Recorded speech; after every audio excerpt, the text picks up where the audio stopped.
지구과학이 지금 1순위입니다 지금. 그 다음에 2순위가 생물, 생명과학, 생물이라고 할게요. 생물. 3순위가 과학. 이렇게 돼 있습니다. 오늘 원과목이겠죠. 인문계열 볼까요? 1순위 생윤, 생활과 윤리. 윤리와 사상은 고대부터 쭉 올라오는 게 윤리와 사상이고, 이거는 현대철학, 근대철학 이후부터 다루는 학문이라고 알려져 있죠. 두 번째 사회문화. 세 번째 한국지리. 경제학과를 가는 애가 생윤을 계속 공부해야 된다는 그런 미친 짓을 하고 있죠. 윤리적인 학생이 돼야 되나 봅니다. 경제학과를 가는 애들도 사회문화를 열심히 해야 되나 봅니다. 자료도 해석해야 되고 도표도 해석해야 되고요. 경영학과를 가는 애가 한국지리 열심히 해야 되나 봅니다. 입시 선정을 잘해야겠죠. 그렇잖아요. 지도 정치를 딱 해놓은 다음에 이쪽에 공장을 세우는 것이 좋겠다, 뭐 이런 것들이 있죠. 그래야 되나 봅니다. 저는 개인적으로 탐구 과목을 절대평가로 했으면 참 좋겠어요. 개인적으로. 그래야 상경 가는 계열 가는 애들이 경제라는 과목을 공부를 할 테고, 나중에 로스쿨을 가거나 아니면 뭐 그런 법조계로 가고 싶어하는 애들 법과 정치도 공부를 할 테고 이러지 않겠니? 야, 물리학과 가는 애가 예를 들어 생화 이게 택했대요. 생물화학. 물리학과 가는 애가 물리를 공부하라고, 물리를 수능으로 안 보고 하는 건 좀 그렇지 않니? 어떻게 생각하니? 물론 관련은 다 있겠죠, 그죠? 있는데 물리학과 갈 애가 물리는 공부 안 하고 이 두 개를 공부해서 그 대학을 갔다. 좀 그렇지 않니? 전 개인적으로 그런데 어떡합니까?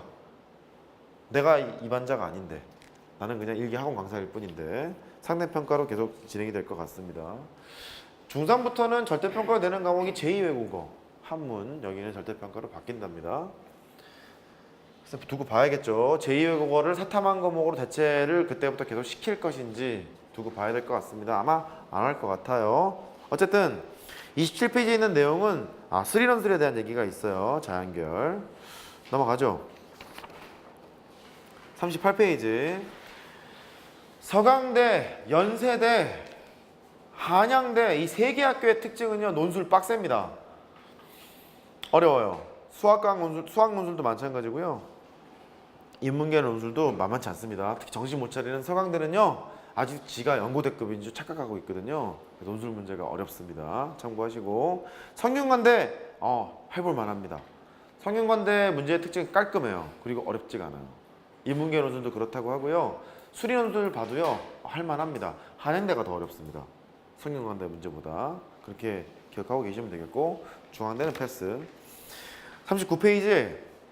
거기에 보면 한양대학교 논술 문항이 있죠. 공부를 한 사람은 대충 파악이 될 겁니다. 가를 보면 3차 함수가 있다. 나를 보면 평균값 정리구나. 그러면 얘 두 개의 제시문을 통해서 1, 2, 3번을 풀어야 되는 거예요. 문제가 세 문제죠. 배점이 몇 점이냐? 50점입니다.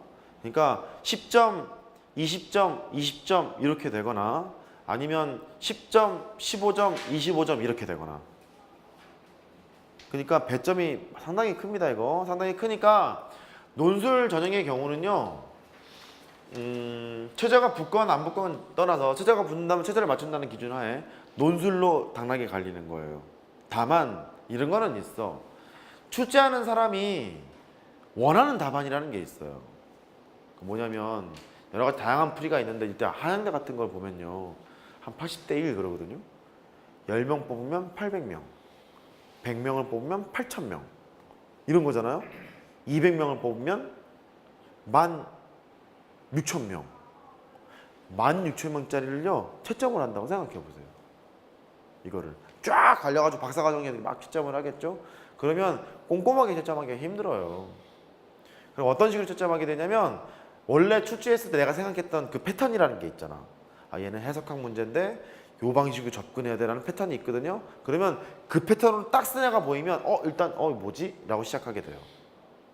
괜찮은데? 라고. 근데 이 패턴이 딱 아니잖아. 아니면 둘 중에 하나야. 그냥 아이씨 귀찮아 넘겨버리거나, 아니면 꼼꼼하게 보거나. 후자가 근데 별로 없어. 왜냐면 채점하는 기간이 되게 짧기 때문에 쉽지가 않아요. 그러니까 그런 좀 맹점은 있어요. 그런 건 염두에 두시고. 어쨌든 그렇다. 논술 문제는 배점이 높다. 넘어가죠. 40페이지. 수능 최저를 충족하면 경쟁률은 하락한다. 아까 말로 했던 것 같습니다. 왼쪽을 보시면 최초 경쟁률, 맨 오른쪽을 보시면 실질 경쟁률. 실질 경쟁률은 떨어질 수 있다. 이겁니다. 그러니까 최저가 있는 경우에는 상당히 많이 떨어지니까 이런 것도 고민을 한번 해보자. 그 뜻이고요. 특히 그 의대를 준비하시는 분들은요, 수능 지수 매우 높으셔야 되고요. 그 다음에 논술도 감안하셔야 됩니다. 꼭 기억하십시오. 41페이지. 너희들까지는 그렇습니다. 41페이지. 수리 논술 최저학력 기준 인문계. 오른쪽으로 갈수록 빡세죠. 맨 오른쪽 세 개 영역 등급합 4라는 소리는요, 다 1 찍고 하나만 2 찍으라는 소리야. 이해되는 거죠? 쉽지 않습니다 이거. 그 다음에 성균관대 이화여대 세 개 영역 등급합 5 1, 2 정도까지는 봐주겠다. 혹은 1, 2까지는 봐주겠다. 정시로 가는 것보다 쉽다는 소리입니다. 이해됐어요? 그러니까 정시로 가는 것보단 쉬우니까 학생부 전형에서 내가 못하겠다 그러면 이 방법도 생각할 수 있다 그 소리야. 논술이라는 것도 고려해보자. 42페이지. 자연계열이죠. 자연계열 맨 오른쪽 가봅시다. 맨 오른쪽 4개 영역 등급합 5. 빡셉니다 그죠? 1112라는 소리입니다. 1112. 정시로 못 갑니다. 못 가는데 최저만 맞추게 되면 해볼 만한 게임이 될 수 있다. 그 뜻이고요. 그 다음에 건국대, 경희대, 의참 포함해서 성균관대 유명한 학과죠. 반도체공학과. 3개 영역 등급합 4에서 5 사이. 수능 최저가 쉽지 않아요. 쉽지 않습니다. 그러면 볼까? 니네가 국어, 영어, 순서대로 할까요? 수학, 그 다음에 영어, 탐구 이렇게 보잖아요. 이거 착각하지 마세요. 지금 6월 모의고사 보니까요 4.7%였거든요 1등급 컷이. 원래 4%가 1등급이었잖아 절대평가로 바뀌어도 4.7%였거든. 그러니까 엎어치나 매치나요 지금. 영어 1등급 받는 게 그렇게 쉽지만은 않다는 소리거든요. 그러니까 영어가 절대평가로 바뀌었다고 해서 방심하지 마십시오. 이게 일단 첫 번째고요. 난 수학 선생이잖아. 수학부터 지금 얘기 안 하잖아. 두 번째 국어. 이거는 잘해야 됩니다. 1교시거든. 모든 시험의 첫 출발이거든. 공부를 아무리 많이 해도 애들이 재학생이 현역들이 수능에서 똥망하는 케이스는 뭐냐면 이것 때문에 그래. 대표적인 내 제자 3월, 4월, 6월 아유 그 불쌍한 새끼. 아우 손나 잘했는데 어쩌면 좋아. 여기만 90점대 전부 다 100이었어. 전부 다. 여기까지 100이었어 수학이. 근데 수능에 87이 떴어. 왜 그랬냐면 당시 국어가 불수능이었거든. 존나 어려웠거든. 그러니까 국어를 딱 봤는데 얘가 멘탈이 나간 거야. 거기에서. 정시파이터였거든요. 국어에서 멘탈이 나가서 수학까지 영향을 받아서 100 찍던 애가 87 나왔다고. 그러니까 국어는 잘해야 돼. 수학은 말 안 할게요. 뭐 중요하다는 거 모르는 사람 없잖아. 그러니까 말 안 할게. 잘하셔야 됩니다. 그래요. 그러니까 쉽지 않다. 최저 맞추는 것도 쉽지 않다. 그 소리고요. 그 다음에 43페이지. 수치로 이제 봐야죠. 과연 논술 경쟁률은 어떠할 것인가? 어마어마하죠. 서강대, 연대, 중앙대, 한양대. 서강대가 맨 위에 있네요. 79.1%, 연대 55.64%. 장난 아닙니다. 최저가 있음에도 불구하고 경쟁률이 장난이 아니라는 소리죠. 한양대 히트 상품이죠. 최저가 없으니까. 됐죠? 최저가 있는 경우에는 실질 경쟁률은 낮아진다. 기억하고 계십시오. 넘어가죠. 자, 수능 모두 준비해야 될까? 수능 준비해야 돼, 말아야 돼? 아무 생각이 없니? 수능은 준비해 말어? 해야 합니다. 최저를 맞출 때도 필요하고 그리고 면접할 때도 필요합니다. 면접할 때도 필요합니다. 이런 애 있었었다.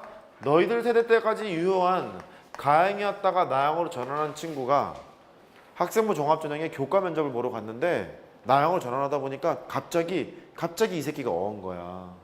이 새끼가 아니군요. 여학생이니까요. 이거를 적분하라고 한 거예요. 되게 쉬운 적분이거든요. 근데 이걸 대답을 못했대. 물론 우리는 몇몇 학생 빼고 모를 겁니다만 되게 쉬운 적분이기는 해요. ln 절대값 코사인에다 마이너스 붙이면 되는데 이거를 설명을 못했다는 거야. 그러니까 실제 수능을 공부하는 것이 교과 면접에서도 많이 통용이 되니까 수능은 여러 가지로 준비를 해야 한다. 됐죠? 최저 맞추는 것도 그렇고. 그 다음에 그 수리논술 있죠? 수리논술은 지금 최근 수능 추세라면 21번, 30번이 어려워. 그 다음 레벨이 29번. 그 다음에 기타 등등이 있거든요. 21, 30번을 뚫고자 하는 정도의 공부량이라면 혹은 다른 표현으로 안정적인 1등급이 나올 수 있는 학생이라면 수리논술의 80%는 이미 대비가 됐다고 생각을 해도 좋아요. 추가적으로 수리논술이라는 걸 공부를 함으로 해서 21번, 30번의 킬러 문항을 맞출 수 있는 능력이 생기기도 합니다. 그러니까 수리논술은 편한 편이야. 차라리 편한 편인데 과학논술이랑 인문논술은 글쎄 쉽지가 않습니다. 수리논술을 대놓고 준비해야 될 시기는 고2 겨울방학 때부터 해도 늦지는 않아요. 그때까지 공부를 좀 잘해놓으면 그렇게 기준을 잡으시면 되겠고, 수능은 뭐 준비하자 이 뜻이고요. 46페이지로 가죠. 정시에서는 수능 영역별 가중치가 있다. 알고 계셨나요? 알고 있었나요? 처음 보나요? 46페이지. 인문계열 국수탐, 국수영, 국수. 그 다음에 정신 못 차리는 이화여대 통일 이렇게 돼 있죠. 국수탐, 국수영, 국수. 무엇이 공통임? 수학이 공통임. 예를 들어서 국어, 수학에 가중치를 주겠다는 소리는 영어에서 1등급을 받는 것보다 똑같은 1등급이라면 수학에서 1등급 받는 것이 훨씬 더 비교 위에 있다 그 소리야. 수학이 2고 영어가 1인 것보다 영어